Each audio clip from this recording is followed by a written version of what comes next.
Hello, it's Adedoyin Jaiyesimi here and welcome to my YouTube channel. Today I'm going to answer the question on the key mistakes that young comms professionals make when navigating their career in comms. Now, of course, I'm going to be answering this question from my own perspective. In fact, I had to really think about my early years and think about the mistakes that I made, think about the things that I wish I had done differently, and I'll be sharing some of those things with you. And as always, I hope that you take one or two things that will be valuable for you in your own career journey. The first mistake that I see a lot of young professionals make, and I also made it as well, is not speaking up and asking for help. And honestly, think about it. It's either you're new in the industry, you're new in the organization that you're working with, and you find yourself in a room with people that are much older, much more experienced, and it just seems like whatever you have to say is not relevant, is not valid, and then you cower in some sort of way because you don't want to appear stupid, you don't want to appear not to know what you're doing, but you are confused, right? You really don't know, you need some sort of clarity. And so you hold back, you second guess, you make assumptions. And I find that when you don't speak up, when you make these assumptions, you then make mistakes because you don't have the right information. And I've learned that it's important to be able to speak up, even if you are new in the room, even if you are the youngest. The youngest does not mean that you do not have something to bring to the table. Being the youngest does not mean that you don't have wisdom to add or something valuable to add to the conversation. And you really have to be confident, right? You really have to be confident about the fact that, hey, I have this question, and this question, I need it for clarity. Even though, yes, I don't understand what they're talking about, I want to be able to know more and know how to ask your questions, know how to ask for help. Because when you suffer in silence, nobody knows how they can support you. Nobody knows how they can help you. And they are operating under the assumption that you know what you're doing. So I think for me, it does you more of a disservice when you keep quiet, because really, what's the worst that will happen if you ask the question, right, as opposed to not asking and then suffering in silence? So I feel like young professionals, please be confident enough to speak up, be confident enough to speak out. And I would say this, that it's very, very important for you to master this now in your early years, because somehow you may just become used to it. Because I know people that are way experienced than me still battling with imposter syndrome, not able to speak in front of executives, not able to speak up and speak out because they're used to it. And once your brain is wired in a certain way or is used to a certain thing, it takes a lot to break out of that. So I would encourage you now, build the confidence and courage that you need and start speaking up and speaking out. The next mistake is, and this is one I sat right in the middle of this table, is working with a hustle mindset and not a growth mindset. So me, I just wanted to do everything. I just wanted to make money. That was my focus. Just give me the money, because again, the bills will not pay themselves. But what I realized is I was on a fast track route to burnout. And I see a lot of young professionals making that mistake. You're taking on much more than you're able to chew. You're taking on, some of you have a full-time job, you have like so many side gigs, and then you're not able to focus. Something always gives way. You will drop the ball in some way because you're not superhuman. And what people don't realize is that hustle mentality, just I want to do it all, I want to earn all the money, I want to stretch myself, is that you're not deepening your competencies in particular areas. You're not focused, so you're stretched too thin, and it does not do you any good. It really doesn't. And so my encouragement to you is sit down and find places where you can actually grow. In fact, I always like to see it like in buckets or in cycles.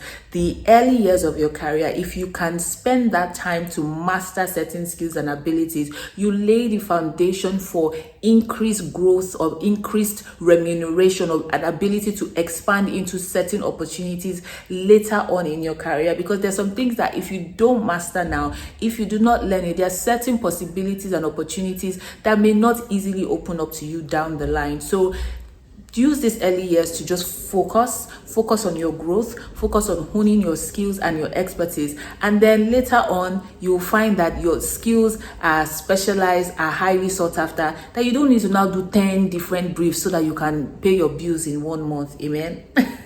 The next mistake is not defining the professional or the kind of professional that you want to be early on. And it really aligns with the last point on just that, having that hustle mindset. You really have to define, what kind of professional do I want to be? What are your values? What are your boundaries? And that question is very, very important, because you kind of then have it in mind, the kind of organization you will flourish in. Sometimes people come to me, Adedoyin, I'm looking for a job. I was like, what kind of job do you want? What kind of company? Is there anything, any kind of job? And I was like, I understand that you need a job. I understand that you need to pay the bills, but I want you to really, really think carefully about where you would like to work, what kind of culture, what's important to you, what are your boundaries, so that even if the job that you get now doesn't align with that, you know exactly where you're going. You're optimizing your career to where you want to be. I find that a lot of young professionals, you're just leaving your career to chance. It's being dictated by factors that are outside of your control, and that's not the best way, in my opinion, to navigate your career. Have a desire based on your values, based on what you define as, this is my picture of a successful career. What does this look like in terms of the kind of organization that I want to work with, the kind of projects? What do I sense that God is leading me to? What are the things that are important to me? And then begin to optimize for that. I think it's really, really important at the early stages to define the kind of professional that you want to be, and then work towards that and use that as your benchmark to sift the opportunities that come your way. Know your values and know the boundaries that you're not going to cross. The next one, I don't even know if it's a mistake, but it's being impatient with the process. And I've been there. That's why I told you I had to reflect when thinking about my answer to this question. I've been there. Right, I've been on this, I've been doing this, I've been on this journey. I shouldn't be here by now. Look at other people, this and that and that. But you really, really have to be patient. I like reading and I like learning from different fields. And I realized that becoming a master, so if you think about a goldsmith or someone that makes pottery, becoming a master, it takes hours of doing the same thing over and over and over and over again. Even music, they will play that, I don't even know the terminology anymore, but they will play it over and over and over and over again. Mastery requires patience. Those big career goals and dreams that you have, it requires patience amongst other things, but you must give yourself time. You're not going to become an expert overnight. And don't make social media, because sometimes you go on social media, you go on LinkedIn, and people make it look like, oh, it's a quick thing. It's not quick. It takes investment of your time in study, in learning, in giving to the rigor of the work, allowing yourself to make mistakes, learning from those mistakes, reflecting on those mistakes. So you really have to be patient with yourself. Even when you make mistakes, you have to be patient with yourself. Be patient with the process so that you can really enjoy the rewards and the benefits of that process. You go through it. You don't want to come out as a half-baked professional. If you've ever baked a cake before, my mom used to bake cakes when we were younger, and she would warn us, don't open the oven. I think one day I did it because, the smell of the cake, it fell flat nicely. You don't want to be a professional that falls flat in the heat of the moment. So you really have to be patient and give yourself to the process of growth and development. The next mistake is, again, I've been on that table, focusing on the shiny and glamorous. And in the context of work is, you're focused on the money. One, you're focused on, hey, this is a multinational. It's a global organization. Oh, the prestige of the title. They're telling me that I'm going to be the senior comms manager, when you yourself, that you are still on a comms assistant level, but you go and carry on this big title that you are not ready for. They tell you that, oh, you are going to be the head of the department, when you know that you are still supposed to be learning under somebody. Don't focus on the shiny and the glamorous. I'm not saying they're not important, but the early years of your career, they are not the most important thing. That global organization may not be the best place for you at that time. You may not learn certain things. You may not be open or exposed to certain opportunity areas within the field of communications. Because a job is paying you so much money does not mean that you are going to grow on that job. Now, the sweet spot is work in a global organization, make great money, grow, learn, do all the things you want to do. But in the real world, it doesn't always work like that, which is why, again, I was saying to you, define the kind of professional that you want to be. And in every phase of your career, what is more important? It changes. What was important to me 5 years ago is not important to me now. Now, peace of mind is very, very important. Like, I factor peace of mind when I'm weighing whether I should take on a project or not. I need peace. I don't want any client that will be calling me at 2 a.m. I don't need it. There was a time in my life the clients used to call me at odd hours. I'll be there at your beck and call. Sorry guys, I'm not about that life anymore. But it changes because, again, we're humans. We're allowed to evolve. But so at the early stage, your early years of your career, it should not just be about the money. It should not just be about the prestige. Like I've said before, where would I grow? Where would I have the opportunity to express or explore different areas of communications? Where would I be given room to try and, experiment and do different things, where you will be stretched and your capacity will be built? That's what's going to be helpful for you in your career, right? There are times that sometimes a well-cushioned career or a well-cushioned job at the very beginning, you stay there for a very long time, and when you come out, you realize, oh, you had things, you were literally spoon-fed, but that organization is an outlier in the world of so many different kinds of organizations, and it becomes very hard to course correct. It becomes very hard to adapt because you're not used to certain scenarios. You're not used to how does comms work in a high pressure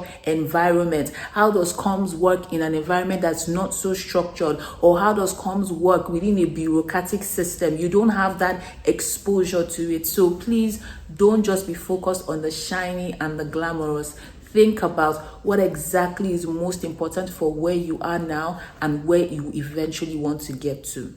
The next one is being overly consumed with the work, where 24 hours is never enough. Look, we work really hard as comms people, like it's crazy. This is why when, again, it's not just comms, and people that say some things about being or working in comms and they think they can do my job. I was like, you don't know what you're talking about. You have no clue. So we work really, really hard.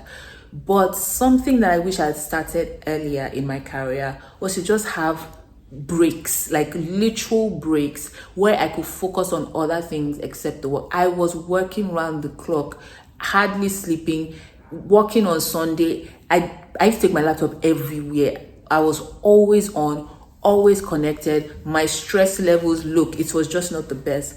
Now in this phase of my career, I deliberately take time off for myself, but time off to explore other interests. Don't be so laser focused on the work and on comms alone that you're not developing other areas. You're not learning other skills. You're not able to read. You're not able to, involve yourself in intellectually stimulating conversations. You're not able to just do things for your well-being.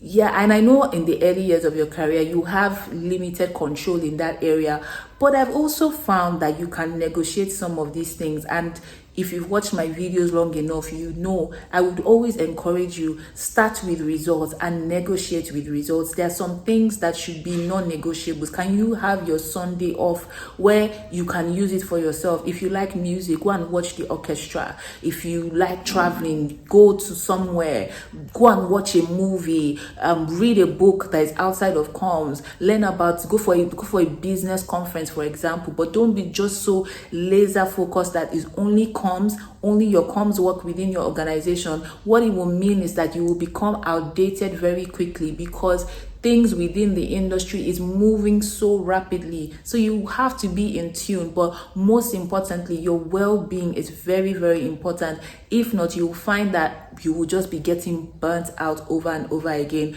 Take it for someone who has been there, done that. It's not the best.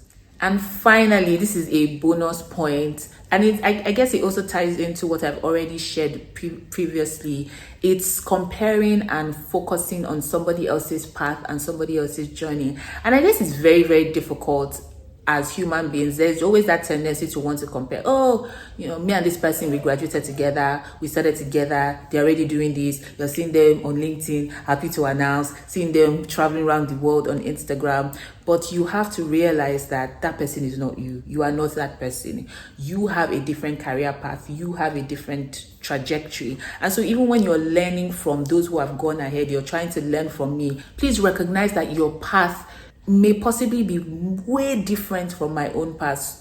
There may be similarities, but there's always a uniqueness to our paths and our journeys. And so please appreciate where you are. Appreciate the progress and the growth of others, that's your peers, those who have gone ahead. But please don't be pressured by people's journeys. Don't be pressured. Don't say, oh, I must follow Adedoyin's path 100%. No, my path may not work for you. You can learn from me, which is why I always try to share as much as possible, so you know the things to look out for, the mistakes not to make, the loopholes to avoid. But at the end of the day, you will still go through your own unique journey. And so don't fall into that comparison trap, because honestly, comparison is not only the thief of joy, it is a thief of gratitude, because you have exceptional things that are going on for you in your own career, in your own journey. But if you are fixated on somebody else's journey and path, you lose sight of those things that are working for you. So those are just some of the mistakes that